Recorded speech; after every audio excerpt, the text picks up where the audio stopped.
네, 안녕하십니까. 오늘부터 법학교육을 담당한 박충신 교수입니다. 예, 반갑습니다. 자, 저희 기본 강의는 말 그대로 기본 개념을 아주 철저하게 분석하고 이해시켜 드리는 그런 수업으로 진행할까 합니다. 예, 법학 여러분 우리 선생님들 많이 공부하셨으리라고 생각이 듭니다만 최근에 그 출제 결과를 보게 되면 그 개념을 정확히 이해하는 게 고득점의 비결이라는 걸 여러분 모두 아시리라고 봅니다. 자, 그러면 우리 법학의 기본적으로 구성 요소가 뭔지 먼저 말씀드리겠습니다. 오늘의 학습 과제는 법의 개념, 법이 뭐냐라고 하는 거, 여기서 이제 법과 도덕의 구별 문제가 나오죠. 그 다음에 그로부터 도출되는, 약간 제가 기본 수업 순서를 약간 바꿨는데요, 법률 관계를 좀 살펴볼 거고, 그 다음에 법의 종류, 법에 어떤 것이 있을까라고 하는 걸 말씀드릴 거고, 그 다음에 법은 무엇을 위해 존재하는 것인가, 법은 수사적 존재거든요. 법의 이념을 공부할 거고, 법에 어떻게 적용될 것인가, 이와 관련해서 법의 해석 문제까지 오늘 다뤄보도록 하겠습니다. 우리 선생님들께서 공부하실 법학은 5가지로 구성되어 있습니다. 법학의 기초 이론, 오늘 공부할 내용이 되겠습니다. 그 다음에 사법, 민법을 중심으로 하는 사법, 그 다음에 공법, 헌법과 행정법을 공부하는 공법, 그 다음에 형사법, 형법과 형사소송법을 공부하는 부분이 되겠고요. 사회법, 노동법과 경제법을 공부하는 부분이 되겠습니다. 자, 이렇게 제가 5가지로 이제 분류해 놨는데 아마 아주 재미있는 시간이 될 것이라 생각이 듭니다. 자, 그럼 다음에 먼저 법의 개념, 법의 기초 이론에서 처음 제가 말씀드렸던 학습과제 법의 개념이 되겠습니다. 이 법의 개념 관련해서 법과 도덕에 어떤 차이점이 있는지 먼저 말씀드리죠. 교재로 보게 되면 제일 먼저 우리 교재 맨 먼저 나와 있는 부분이 되겠어요. 자, 법이 뭘까라고 하는 부분에 대해서 여러 가지 정의가 있습니다만 일반적으로 자료에 나와 있는 것처럼 국가 권력에 의해서 강제되는 사회규범이다 라고 합니다. 국가 권력에 의해서 강제되는 사회규범이다. 즉 강제성을 띈 사회규범이 되겠어요. 네, 어서 오세요. 그래서 이 국가 권력에 의해서 강제된다는 점에서 이것이 이제 도덕과 차이점이 되는 것이죠. 도덕이 사람이 사회생활에 영위함에 있어서 마땅히 지켜야 할 도리나 행위되는 규범을 우리가 도덕이라 함에 반해서 법이라고 하는 것은 국가 권력에서 강제되는 그런 강제성을 특징으로 하게 됩니다. 이 대목도 가끔 시험에 나오는데요. 그것이 어떤 거냐면 다음 항목에 나와 있는 법과 도덕의 차이점이에요. 자, 먼저 잠깐 법과 도덕의 차이점을 잠깐 말씀드리면, 법은 기본적으로 외면성을 중시하고 도덕은 내면성을 중시한다. 즉 결과를 중시하고 동기를 중시한다는 점에 기본의 차이점이 있습니다. 잘 아시겠지만, 그 다음에 좀 전에 말씀드렸듯이 법의 특징이 강제성이 있지 않습니까? 그래서 강제성을 띈다는 점, 반면에 도덕은 비강제성이 특징이 되는 거죠. 즉 자율성을 기본으로 한다는 점이죠. 자, 그 다음에 법과 도덕의 지향점인데요. 법은 기본적으로 공동체가 어떻게 유지될 것이냐라고 하는 이 사회성의 중심이 있어요. 그래서 인간관계라든지 사회상립이라든지 그렇기 때문에 합법성을 중시하게 되는 거죠. 반면에 도덕이라고 하는 것은 개인적인 문제입니다. 그래서 인간성을 중시하는 거죠. 도덕성이 결여되어 있는 분들에게 뭐라고 하죠, 우리가?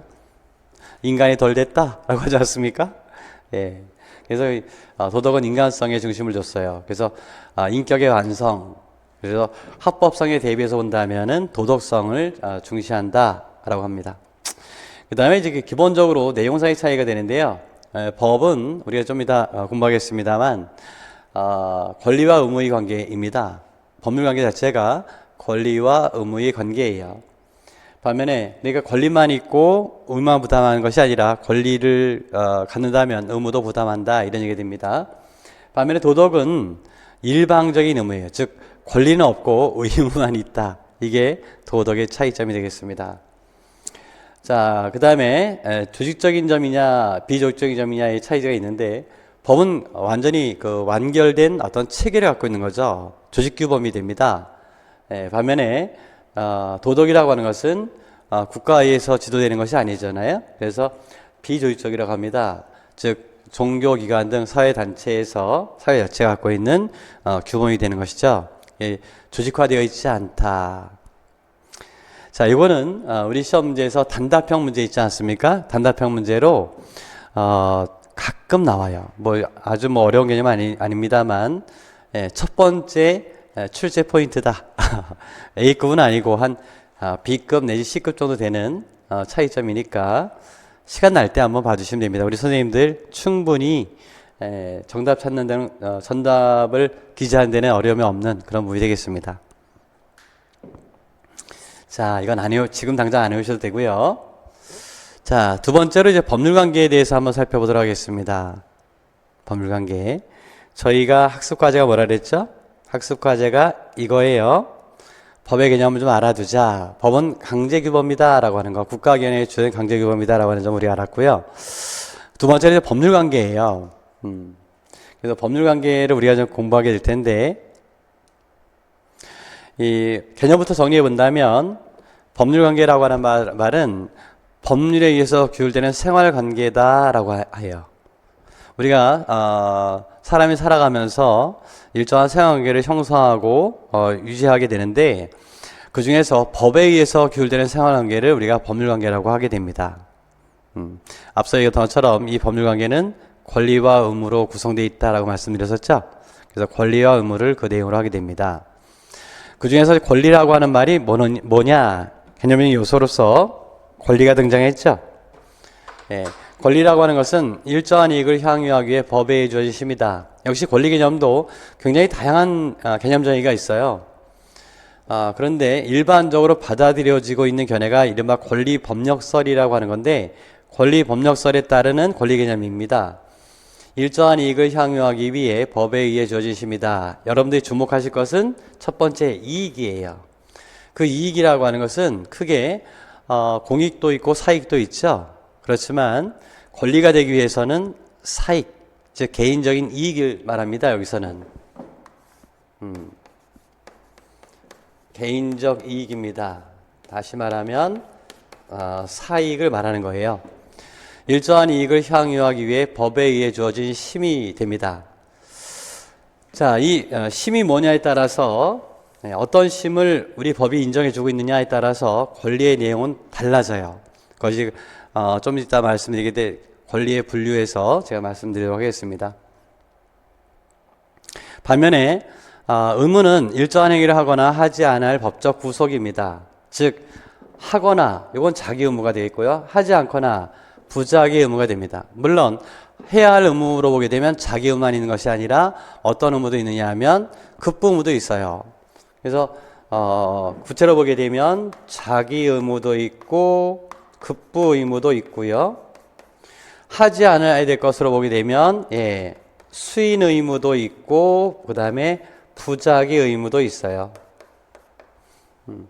그래서 크게 보게 되면 권리도 좀 이따 말씀드리겠습니다만, 크게 자기를 요구하거나 급부를 요구하거나 청구권을 보게 되면 수인을 요구하거나 아니면은 부자기를 요구할 수 있습니다. 법은. 자, 그래서 이 개념도 한번 출제된 적이 있어요.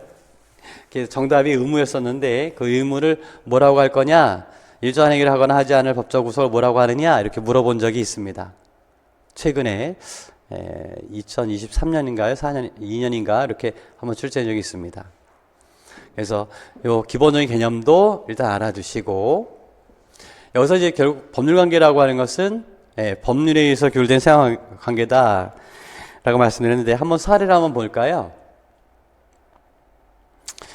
사례를 보게 되면 임용고시를 준비하던 아담, 제가 이제 이번 학기에는 아담과 하와를 주요 등장인물로 제가 설명드리도록 하겠습니다.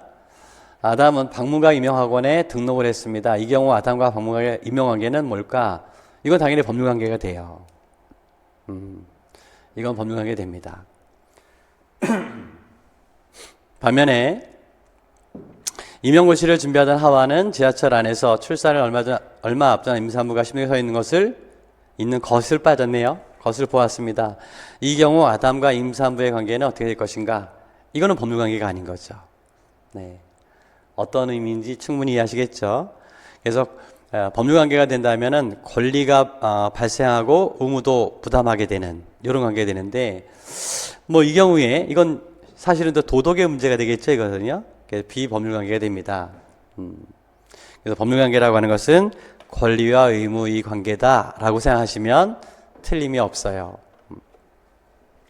별로 안 어렵죠? 자, 권리라고 하는 것은 일정한 이익을 향유하기 위해 법에 의해 주어진 힘이다라는 말씀을 드렸는데, 여기서 이제 구별되는 개념이 하나 있어요.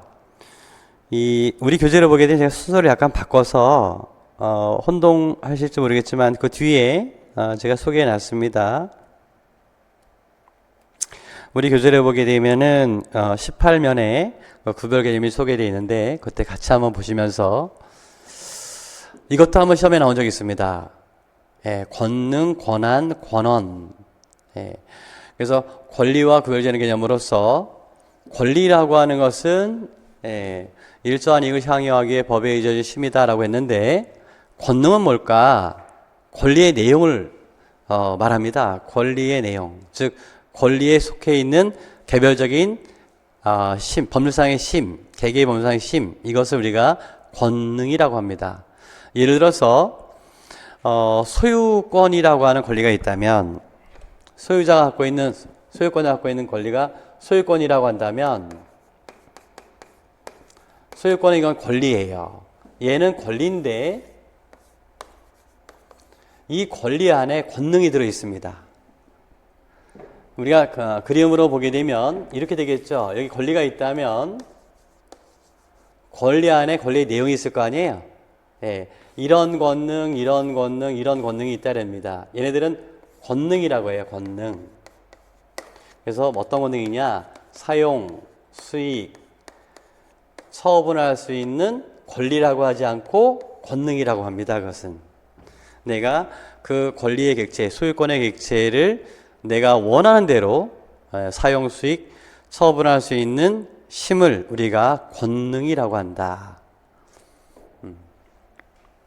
물론 이 권능을 제한하게 되면 이걸 제한하게 되면 권능의 제한이라고 하지는 않고 권리의 제한이라고 해요. 권리의 내용이 되기 때문에 그렇습니다. 자, 반면에 권한이라고 하는 거, 권한이라고 하는 것은 다른데요. 타인을 위해서 일정한 법률행위를 할 수 있는 지위 또는 자격을 말합니다. 권한은 포인트가 뭐냐면 지위예요. 또는 자격입니다. 누군가를 위해서 일정한 법률행위를 할 수 있는, 제가 대표적인 것으로 얘기했습니다만 일정한 법적 행위를 할 수 있는 지위 또는 자격을 우리가 권한이라고 해요. 대표적으로 보게 되면 대리인이 갖고 있는 대리권, 이건 권리가 아니라 권한이에요. 대리인이 갖고 있는 권한이다. 대리인은 권한을 갖고 있는 거지 권리를 갖고 있는 것이 아니다. 이 얘기입니다. 이 대리관계는 뭐 잘 아실 거예요. 잠깐 제가 보충해서 말씀드리면 여기 본인이 있고 상대방이 있고 그 다음에 여기 대리인이 있다면 실제로 법률행위를 하려고 하는 당사자는 본인과 상대방이에요. 근데 본인이 이 법률행위에 대해서 전문성을 갖고 있지 않습니다. 그럴 경우에 우리는 어떻게 할 수 있어요? 본인이 누군가를 지목을 해서, 여기선 대리인이 되겠습니다만, 대리인에게 예를 들어서 어떤 재산의 처분을 맡겼다 이거죠. 이걸 우리가 수권이라고 해요. 수권. 권한을 부여한다라고 하죠. 대리권을 부여하게 되면 대리인이 상대방과 법률행위를 하게 됩니다. 이 법률행위 개념은 제가 나중에 민법 시간에 말씀드릴게요. 다음 시간에. 대리인이 상대방과 법률행위입니다. 즉 계약을 체결하게 되는 걸 여기서 보게 되면 계약은 법률행위 중에 하나입니다. 자, 어쨌든 이번 기본 강의 시간에 우리가 8회로 잡혀 있죠. 그것도 3시간씩 잡혀 있는데 그 정도는 해도 충분하세요. 예, 법학은 어려운 문제가 아니에요. 그래서 그 시간 동안 제가 뭘 철저하게 해드릴 거냐, 기본 개념을 확실히 해드릴 겁니다. 자, 그래서 계약을 했을 때 계약의 법적 효과는 본인과 상대방 사이에 발생하게 됩니다. 이걸 우리가 대리관계라고 하거든요. 그럼 대리인이 갖고 있는 것은 뭐냐면 권리가 아니라 권한이에요. 즉 본인을 대신해서 법률 행위를 할 수 있는 그러한 자격을 갖고 있는 것이거든요. 그 점 이해하시겠지? 또 있습니다. 행정처에 갖고 있는 권한이라는 것이 있어요.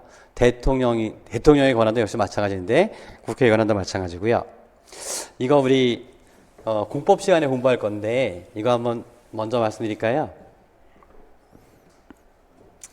우리 법학을 공부하면서 좀 전에 제가 사법이 있고 공법이 있다 이런 말씀을 잠깐 드렸는데 우리가 이렇게 나눠보면 돼요. 여기 국가가 있고 국가기관이 있고 국민이 있다면 우리 현행 헌법은 즉 대한민국의 헌법 질서라고 하는 것은요. 여기 사회예요. 사회가 갖고 있는 자율성이 지배하는 영역이에요. 원칙적으로. 그래서 이 개인과 개인 간의 관계, 좀 이따 제가 말씀드리겠습니다만 이 개인과 개인 간의 관계를 규율하는 법이 사법이에요. 사법. 반면에 국가기관과 국민과의 관계가 있겠죠. 이 영역, 그죠? 국가와 국민과의 관계 이 영역이 있겠는데 이걸 나눠보면 이렇게 되어 있는 겁니다. 국민이, 이게 공법 영역인데요. 국민은 국가에 대해서 뭔가 요구할 권리가 있어요. 반면에 국가기관은 국민에 대해서 뭔가 어떤 행위를 할 권한이 있는 거예요. 그래서 이 영역은 권리가 되고 이 영역은 권한이 되는 겁니다. 권한. 그래서 대통령의 권한, 국회의 권한 이렇게 얘기하게 됩니다. 그 권한은 누가 줬을까요? 우리 국민이 줬습니다. 헌법을 통해서 우리 국민이 부여한 거죠. 자, 이 권리를 우리는 뭐라고 하냐면 기본권이라고 하는 거예요. 우리가 헌법 시간에 공부할 거예요. 기본권이라고 하는 거고, 이제 각각의 우리 국가기관을 보게 되면 입법, 행정, 사법으로 이렇게 나눠 놓게 되는데 그들이 갖고 있는 것은 권리가 아니라 권한이 됩니다. 여기에 따라서 우리 나중에 공부하겠습니다만 권리가, 즉 기본권이 침해했다면 여기에 대한 권리구제 방법이 헌법소원이라는 것이고, 반면에 이제 권한이, 그 국가기관 등이 갖고 있는 권한이 침해되었을 때 이거에 대한 권한 분쟁을 해결하는 방법이 권한쟁의 심판이라는 것입니다. 헌법재판에서. 그럼 제가 하나 질문 드려도 될까요? 만약에 권한 침해, 요거는 이제 기본권이 침해했을 때 헌법소원을 청구한다 그랬죠? 만약에 권한이 침해되었을 때 헌법소원을 청구할 수 있을까요? 안 되죠, 그건요.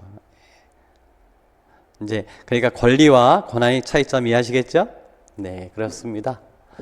누군가를 위해서 일정한 법적 행위를 할 수 있는 지위를 우리가, 요거는 이제 사법상의 표현인데 반드시 그 법률 행위만을 얘기하는 것은 아니에요. 이걸 좀 좁은 의미로 제가 기술해 놨습니다만, 이것도 다 권한이거든요. 여기 행정청 개념이 나오는데요. 행정청은 행정기관의 한 종류예요. 제가 나중에 행정법 시간에 이것도 제가 정리해 드리도록 하겠습니다.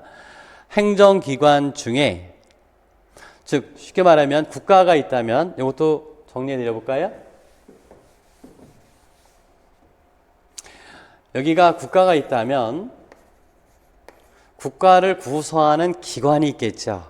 우리가 박충신이라고 하는 제가 있다면 저를 구성하는 각각의 신체 부위가 있겠죠. 마찬가지로 국가라고 하는 것은 각각의 기관으로 구성되어 있어요. 기관으로 구성되어 있는 겁니다. 그 기관 중에 어떤 권한을 갖고 있느냐. 좀 전에 이 국가기관 등은 권한을 갖고 있다 그랬죠. 그 권한의 크기에 따라서 행정기관은 분류됩니다. 그래서 행정청, 의결기관, 집행기관, 자문기관, 보좌기관, 보조기관, 감사기관 이런 형식으로 분류를 하게 돼요. 그래서 행정청은 행정기관의 하나인데 행정주체, 여기서 보게 되면 국가가 됩니다만 국가의 의사를 결정하고 대외적으로 표시할 권한을 갖고 있다. 그러면 그 기관은 행정청이라고 합니다. 다른 말로 하게 되면 행정관청이라고도 해요.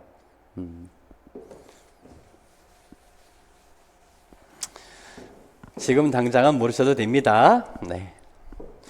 국가기관들이 갖고 있는 것은 권한이구나. 이런 정도로만 개념 정의하시면 되겠습니다. 자, 그 다음에 권원이란 말이 있는데, 권원. 비슷하죠. 권능, 권한, 권원. 일정한 법률사항 또는 사실상 행위를 정당화시키는 원인을, 그 행위를 할 수 있는, 그 행위를 정당화시킬 수 있는 원인을 우리가 권원이라고 합니다.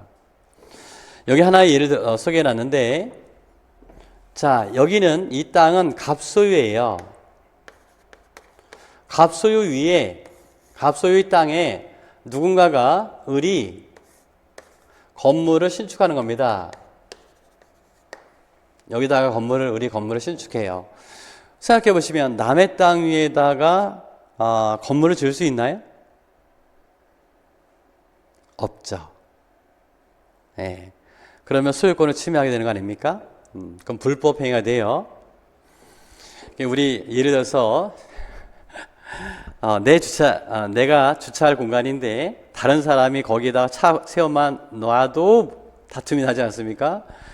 뭐라 그래요? 당신이 이 자리에 차를 세울 수 있는 권리가 있느냐? 그때는 권원이 있느냐라고 하는 거예요. 그때가. 그건 권원이라 합니다. 권원. 이 행위를 정당화시킬 수 있는 법적 근거가 있어? 이 얘기입니다. 네. 그걸 우리가 권원이라고 합니다. 그럼 이건 원칙적으로 정당하지 않은데 이걸 정당화시킬 수 있는 권원이 되는 거예요. 그런 권리가 있다면, 법적 근거가 있다면, 권리로서의 법적 근거가 있다면 그것은 정당화될 수 있겠죠. 우리가 나중에 물권에서 공부하겠습니다. 민법에서 지상권이라는 게 있어요. 그래서 지상권을 설정해 놨다면, 즉 갑과 을 사이에 갑이 을에게 지상권을 설정해주고 을이 그 지상권 등기를 했다면 당연히 을은 이 땅에 대한 사용권을 갖게 되거든요. 지상권의 내용에. 그래서 권한이 있다라고 합니다. 자, 어쨌든 그러니까 이 권한은 권리일 수 있어요. 예, 권리가 권한이 될 수 있습니다. 그러나 권리와 권한이 동일한 말은 아니다라는 거예요. 정당화시키는 법적 근거가 있어 라고 할 때 권리가 있어 라는 표현보다는 권한이 있어 라는 표현을 쓴다고요. 자, 조금 애매할지 모르겠지만 이 정도로 이해하시면 되겠어요. 그래서 이것도 역시 우리 법학의 기초 부분에서는 이 기본 개념을 아주 자주 물어봅니다. 2023년에 그 출제했던 문제 중에 보게 되면 이 뒤에서 제가 설명하겠습니다만 법의 종류를 물었어요. 절차법 그걸 물어봤었잖아요, 작년에. 역시 이 대목은 그런 부분입니다. 그래서 기본 개념을 확실히 해두셔야 될 그런 부분이 되겠어요. 자, 그렇다면 이제 다음으로 우리가 구별 개념을 봤으니까 권리에는 어떤 것이 있을까를 한번 살펴볼게요. 권리의 분류가 됩니다만 먼저 인격권, 신분권, 재산권 우리 교재에 그대로 나와 있습니다. 다 암기하셔야 되느냐? 그렇진 않아요. 다 알고 계시는 내용입니다. 사실은 우리 선생님들은. 자, 인격권은 인격적 이익을 내용하는 권리다. 우리가 기본적으로 뭐라 그랬냐면 권리라고 하는 것은 일정한 이익을 향유하기 위해 법에 의해 주어진 힘이다라고 얘기했는데 그 이익에 따라서 권리가 달라진다니까요. 그래서 그 이익이 어떤 거냐? 인격적 이익 말고 경제적 이익도 있을 거 아니에요? 여기에 따라서 권리가 달라지는데 인격권이라고 하는 것은 인격적 이익을 내용하는 권리입니다. 즉 우리는 모두 이 인격권이라고 하는 개념은 우리 헌법상의 근거는 헌법 110조예요. 우리 나중에 제가 시간이 없더라도 그거는 반드시 설명해 드릴 겁니다. 우리 헌법의 최고의 조항이 우리 헌법 10조거든요. 인간의 존엄성 조항이거든요. 우리 선생님들 잘 아실 거예요. 근데 그로부터 인격권이라는 것이 도출되는데요. 자신의 인격 주체와 분리할 수 없는 인격적 이익을 향유할 권리 또는 자유롭게 인격을 발현할 수 있는 권리, 이게 바로 인격권이거든요. 그 중에서 자신과 분리할 수 없는 인격적 이익을 향유할 권리가 인격권이에요. 그것이 우리가 인격적 이익이라고 한 겁니다. 예를 들어서 성명권이라든지 신체권, 성명권, 명예권, 정조 이런 것들을 우리가 다 인격권이라 하는 것이죠. 자, 그 다음에 신분권. 일정한 신분을 기초로 해서 인정되는 권리가 있어요. 가장 대표로 보게 되면 친족권 또는 상속권. 문제 안 되죠, 여러분들? 그래서 친족권으로 보게 되면 뭐가 있을까요? 법정 대리권 같은 거, 부모의 법정 대리권 있잖아요. 친생 부모. 상속권이야 더 말씀드릴 것도 없겠고, 그 다음에 재산권이라고 한다면 경제적 이익을 내연한 권리가 되겠습니다. 가장 대표로 보게 되면 물권, 채권, 그 다음에 그 외에도 지식재산권 이런 것들이 있는데, 이 물권을 다루는 부분이 민법에서 물권법이 되는 것이고, 채권을 다루는 부분이 민법에서 채권법이 되는 것입니다. 이것도 우리 시험에서는 아주 중요하게 다뤄지지는 않아요. 근데 여기서 우리 시험에서 가장 많이 나온다면 역시 채권법에서 불법행위 문제가 많이 나오죠. 그런 부분들은 제가 깔끔하게 정리해 드리도록 하겠습니다.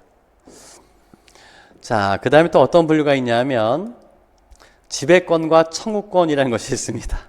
이건 심의 차이예요. 심. 앞에 거는 이익의 차이라고 했다면 얘는 심의 차이가 됩니다. 그래서 지배권이라고 하는 것은 권리의 객체를 직접 지배하는 권리다. 이걸 지배권이라고 하죠. 가장 대표인 것이 물권과 인격권이에요. 예를 들어서 앞서 제가 말씀드린 소유권이 있지 않습니까? 내가 소유물, 내 소유물이라고 한다면 내가 마음대로 사용수익 처분할 수 있겠죠. 그건 물건을 직접 지배하는 거예요. 그 물건을. 반면에 이제 인격권이라고 한다면 내 인격적 이익을 내가 직접 지배하는 것입니다. 반면에 청구권이라고 한다면 직접 지배하는 것이 아니에요. 요구하는 겁니다. 상대방에게 특정인이 특정인에게 일정한 행위를 요구하는 권리. 물론 이 행위는 자기, 부자기, 읍부, 수인을 모두 포함하는 겁니다. 넓은 의미의 행위 개념이에요. 그래서 특정인이 특정인에게 일정한 행위를 요구할 권리를 우리가 청구권이라고 하게 됩니다. 그래서 지배권과 대비되는 개념으로서 지배권은 물건을 직접 지배하는 것이라고 한다면 물건 등을, 청구권은 특정인에게 일정한 행위를 요구한다는 점에서 차이점이 있는 거예요.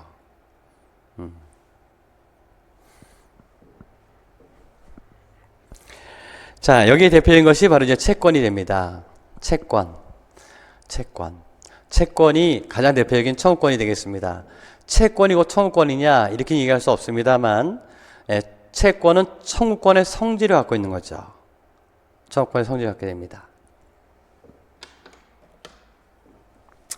자, 이건 앞서 얘기했던 권리의 개념 중에서 그 심의 차이다. 무엇에 대한 것이냐 여기에 따라서 구별된 것이고요. 그 다음 형성권과 항변권이라는 거예요. 형성권과 항변권. 물론 이 형성권은 청구권하고도 구별돼요. 자, 예를 들어서 이렇게 한번 생각해 볼까요? 갑이라는 사람이 을에게, 얘가 채권자고 채무자예요. 그럼 변제기가 채권자고 채무자라고 한다면, 그럼 변제기가 도래했으면 당연히 채권의 목적인 급부를 이행할 것을 요구할 수 있죠. 그죠? 급부를 이행할 걸 요구합니다. 그래서 청구하죠. 돈 갚아라 이렇게 청구합니다. 이건 청구권이에요. 채권자가. 그러면 이것으로 곧바로 법률관계가 끝나느냐? 아니죠. 법률관계가 여기서 끝나는 게 아니에요. 이 법률관계가 만족되려면 어떻게 되느냐? 을이 이 청구에 따른 급부를 이행해야 됩니다. 청구권은 이 청구권은 이행이라는 문제가 남는 거예요. 그래서 을이 몸과 갑에게 그 청구에 따른 급부를 이행해야만 법적 효과가 완성됩니다. 그런데 말입니다. 형성권은 그렇잖아요. 형성권은 일방적 의사표시에 의해서 법률관계가 변동됩니다. 네. 일방적 의사표시에서 법적 관계가 변동. 우리가 법학에서 변동이란 말은 이건 어떤 의미를 말하는 거냐면 발생, 변경, 소멸을 말합니다. 법률관계가 변동된다라고 하는 것은 법률관계가 발생하거나 변경되거나 소멸되는 경우를 말합니다. 그래서 형성권은 일방적 의사표시에 의해서 곧바로 법률관계를 변동시키는 그러한 권리를 우리가 형성권이라 합니다. 역시 도구 개념인데 여기에 뭐가 있느냐? 취소권, 동의권, 해제권, 철회권 이런 것들이. 그래서 얘네들은 일방적 의사표시에 의하기 때문에 단독행위라고도 해요. 특징이 단독행위가 됩니다. 차차 우리가 공부하겠습니다만 예를 들어 취소권을 잠깐 하나 말씀드리면 우리가 행위 무능력자 대도를 이제 민법에서 공부하게 될 거예요. 법률행위 그리고 법률행위를 독자적으로 할 수 있는 능력을 우리가 행위 능력이라고 하는데 행위 능력이 결여되어 있는 분들이 있어요. 우리가 이것을 무능력자 제도라고 하고 그 중에서 제한 능력자 제도 이렇게 얘기하게 되는데 예를 들어서 미성년자의 경우에는 법정 대리인의 동의를 얻거나 허락을 받아야 됩니다. 아니면 법정 대리인이 대리하거나 이렇게 돼요. 그럼 만약에 법정 대리인의 동의 없이 미성년자가 법률행위를 했다면 이 법률행위는 현실적으로는 유효합니다. 무효는 아니에요. 그래서 법률행위 효력이 발생합니다. 그렇지만 거기에는 하자가 있는 거죠. 동의 없이 법률행위 했다는 하자가 있죠. 그 하자를 우리는 취소 사유로 봅니다. 우리 민법은. 그러니까 당연히 법정 대리인이 그 미성년자가 동의 없이 한 행위에 대해서 뭐 할 수 있어요? 취소시킬 수 있어요. 그럼 법률행위 효과는 소급적으로 소멸해버리는, 발생 변경을 소멸해서 소멸시키는 그런 행위가 됩니다.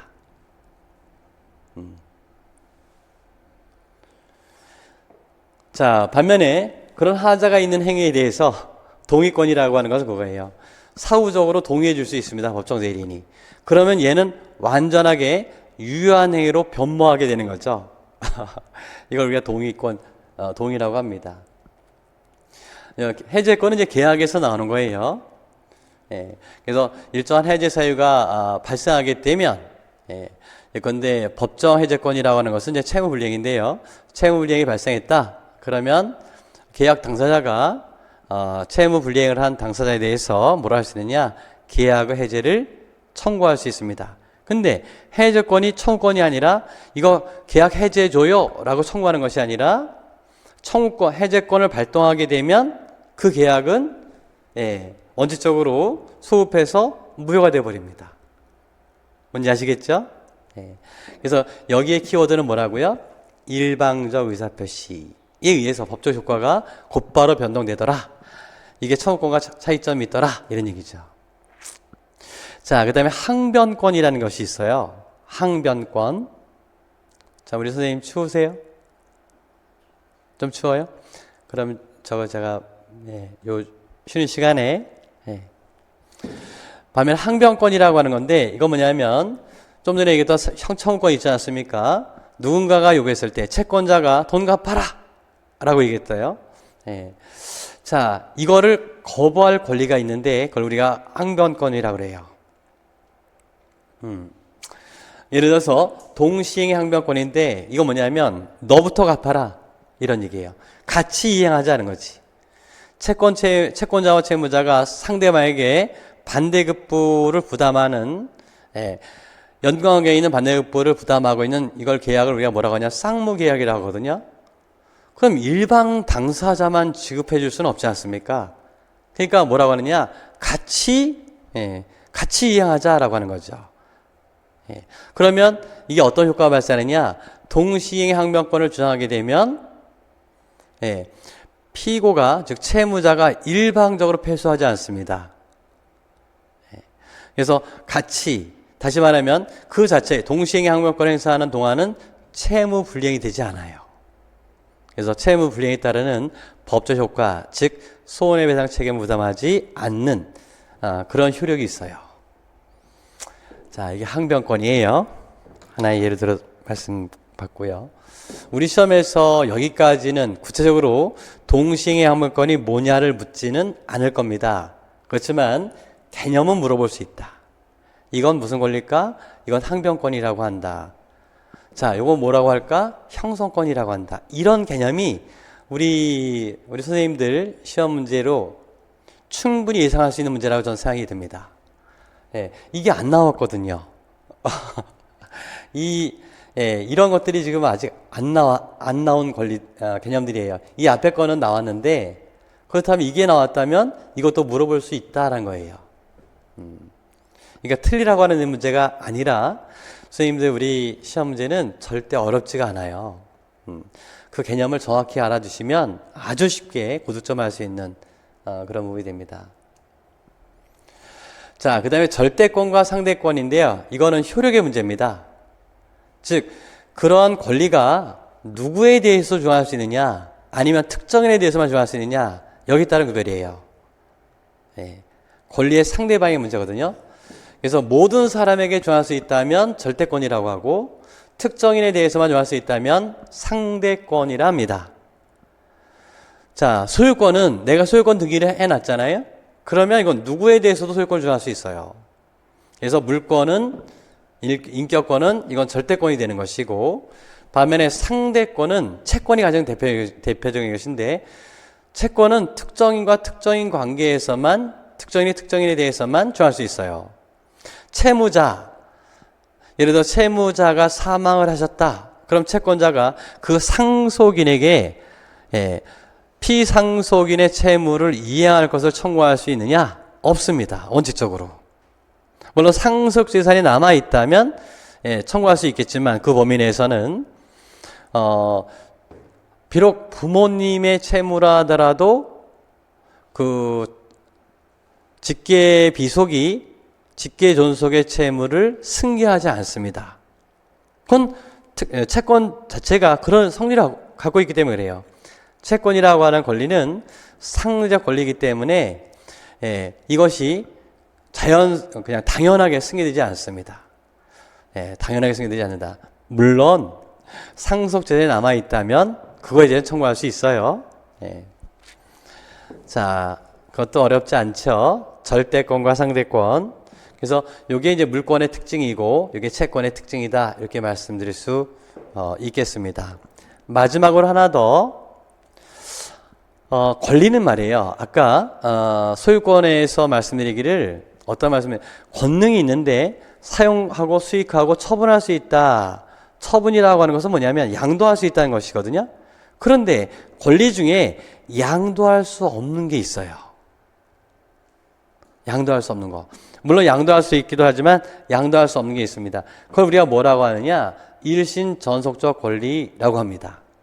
일신 전속적 권리. 반면에 양도할 수 있다면은 비전속적 권리라고 하게 되는 거죠. 그래서 가장 대표로 보게 되면 인격권이라든지 신분권이라든지 이런 것들은 양도할 수 없어요. 우리 법에서 보게 되면 하나 예를 들어 볼게요. 국가배상법 몇 조인가요, 그게?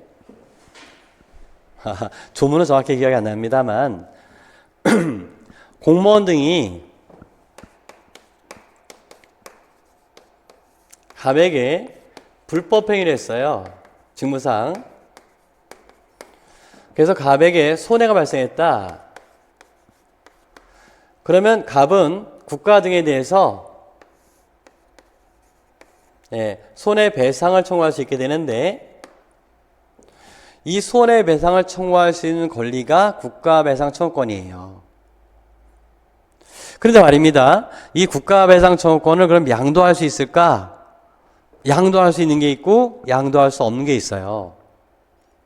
이 손해가 생명이나 신체에 대한 손해라고 한다면 생명이나 신체는 누구한테 양도할 수 있는 게 아니지 않습니까? 그죠? 그렇기 때문에 이 침해에 대한 손해배상 청구권도 역시 이거는 양도할 수 없어요. 반면에 재산에 대한 손해가 발생했다면 어떻게 할까요? 이건 양도 가능합니다. 그러니까 똑같은 국가배상 청구권이라 하더라도 그것이 일신 전속적 권리라고 한다면 양도가 불가능한 것이고, 반면에 비전속적 권리라고 한다면 양도 가능하다, 이런 얘기입니다. 그래서 대개 인격권에 관한 침해, 또 신분권에 관한 거, 이런 것들은 우리가 일신 전속적 권리라고 하는데 가장 대표적인 예로 생명이나 신체를 생각하시면 되겠습니다.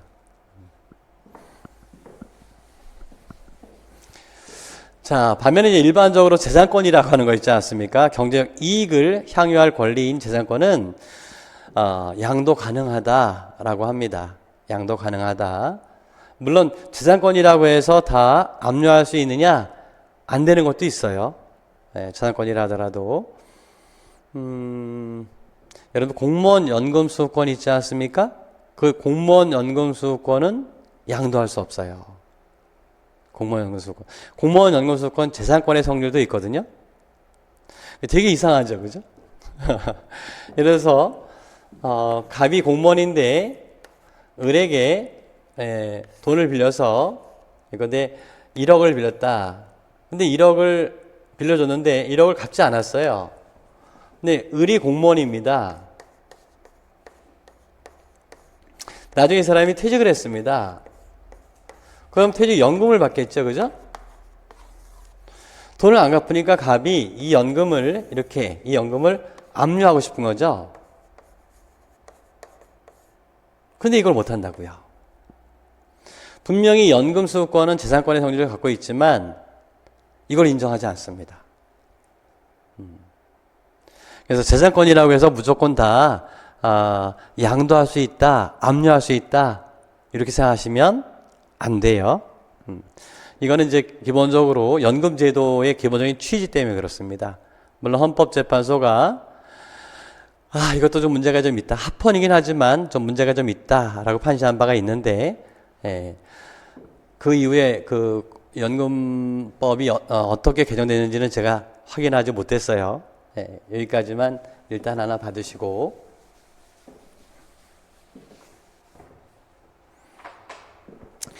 자, 이상이 이제 권리, 법률관계의 핵심적인 내용이 뭐라 그랬어요? 법률관계는 권리 의무 관계입니다. 권리라고 하는 것은 일정한 이익을 향유하기 위해 법에 의해 주어진 힘을 말합니다. 반면에 의무라고 하는 것은 일정한, 같이 보면서 할까요?